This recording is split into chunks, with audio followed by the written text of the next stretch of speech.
Après Machiavel, le grand moment, la grande période de la stratégie en Europe, ce sera le XVIIIe siècle, prolongé au début du XIXe siècle. C'est une période qui est dominée par les Lumières, l'Aufklärung, le rationalisme et donc la recherche des lois de la guerre. Il y a une certaine manière de concevoir la stratégie comme une géométrie qui va s'imposer à ce moment-là, avec des auteurs comme Follard et Guibert, par exemple, en France. La stratégie française, d'ailleurs, à ce moment-là, rayonne sur l'ensemble de l'Europe. Elle est imitée, elle est adaptée dans l'ensemble des pays européens. Et du point de vue de l'art, le couronnement de cette période, d'intenses réflexions théoriques et de progrès techniques, son aboutissement, en quelque sorte, c'est bien entendu Napoléon Bonaparte, qui passe comme un météore au milieu des hommes et des généraux de son temps. Il les domine tous, et tous sont fascinés par cette réunion de l'art, de la science, du génie, du coup d'œil et de la rapidité que manifeste son art stratégique. Et c'est à partir de cet exemple de Napoléon et en commentaire de son art que vont se cristalliser deux œuvres majeures dans la stratégie, celles de deux stratégistes particulièrement marquants, Henri de Jomini, d'une part, et Karl von Clausewitz, d'autre part.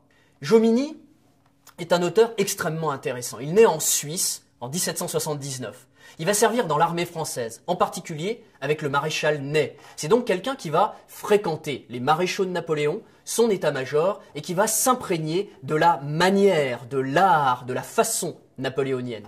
Et son œuvre principale, qui s'appelle Le précis de l'art de la guerre, a pour but d'offrir des définitions et des classifications précises pour donner un contenu scientifique à la stratégie. Jomini, il représente bien cette période de la spéculation stratégique qui veut donner des lois à la guerre. La stratégie est devenue de plus en plus complexe, les masses d'hommes que l'on manie sur le champ de bataille sont de plus en plus énormes, on doit comprendre la guerre comme une stratégie. On a à ce moment-là, et chez Jomini en particulier, les premiers linéaments d'une pensée opérative ou opératique, avec le terme de logistique qu'il invente. Le temps donc de cette complexité de la guerre est arrivé et la pensée de Jomini la reflète avec la complexité permanente de la conduite des armées sur le terrain, bien illustrée par la manière dont Napoléon a conçu ses campagnes et a dirigé son armée. L'influence de ce livre de Jomini sera immense, au XIXe siècle en particulier. On l'a un peu oublié aujourd'hui et on a tendance à le sous-estimer, mais il faut savoir qu'il éclipsera même Clausewitz en Allemagne jusqu'en 1850, un peu après. Même en Allemagne, le pays véritablement où Clausewitz règne sur la pensée stratégique. Jomini, par ailleurs, c'est l'auteur qui a le plus contribué à forger la culture stratégique américaine.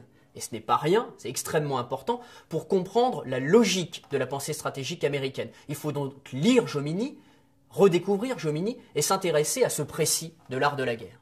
On a pu dire d'une certaine façon que Jomini avait voulu faire la guerre alors que Clausewitz, qui est son contemporain, avait voulu la penser.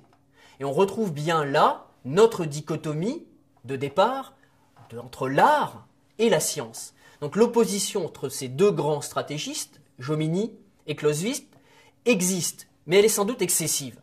Cependant, elle traduit une réelle différence d'approche, ou, à tout le moins, une conformation d'esprit et une sensibilité distincte. On le comprend en s'intéressant à Clausewitz.